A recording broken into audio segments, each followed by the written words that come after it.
Generation లో అమ్మాయిల్ని మనం ఇంప్రెస్ చేయాలంటే మా అన్న గెటప్ ఏ రేంజ్ లో ఉండాలి?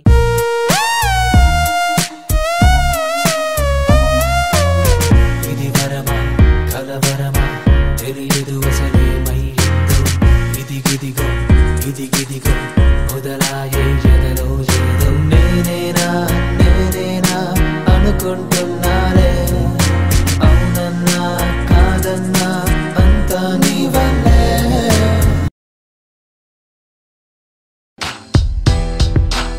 ఏ అమ్మాయి వచ్చి నాతో ఫ్రెండ్షిప్ చేయ అని మన మీద పడదు.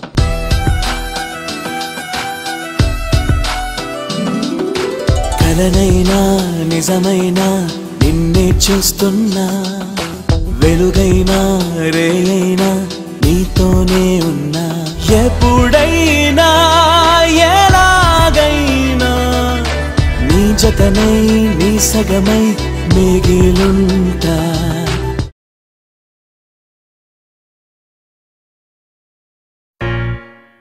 ఈ మధ్య ఒక అమ్మాయిని చూశాను, చాలా నచ్చింది.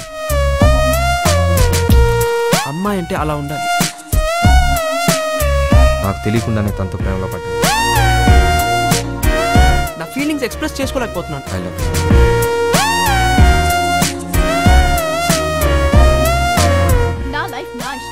ఈ రోజుల్లో ప్రేమలు అంటే ఎలా ఉన్నాయో తెలుసా? పొద్దున్న చూసామో, మధ్యాహ్నం మాట్లాడామో, సాయంత్రం పని అయిందా, రాత్రి మర్చిపోయామో, మళ్ళీ పొద్దున్న లేసి ఇంకొక అమ్మాయిని ఎత్తుకున్నావా? మీరు ఎప్పుడైనా ప్రేమించారా? అందులో ఫెయిల్ అయితే వచ్చే బాధ ఏంటో తెలుసా? మన అన్ని లవ్ స్టోరీలు సక్సెస్. మళ్ళీ ఎప్పుడు కలుద్దాం? రేపు ఇక్కడ. ఈ కాలం అమ్మాయిలకి చాలా రిక్వైర్మెంట్స్ ఉన్నాయి. అమ్మాయిలు అట్రాక్ట్ అవ్వాలంటే మంచి డ్రెస్ ఉండాలంటరా. నువ్వు అనుకునేవేవి జరగవు. ప్రేమ అని మనం దాన్ని వెంటపడ్డాం అనుకో, అది మనకు దొరకదు. వదిలేస్తే అదే మనం వెంటపడతాం.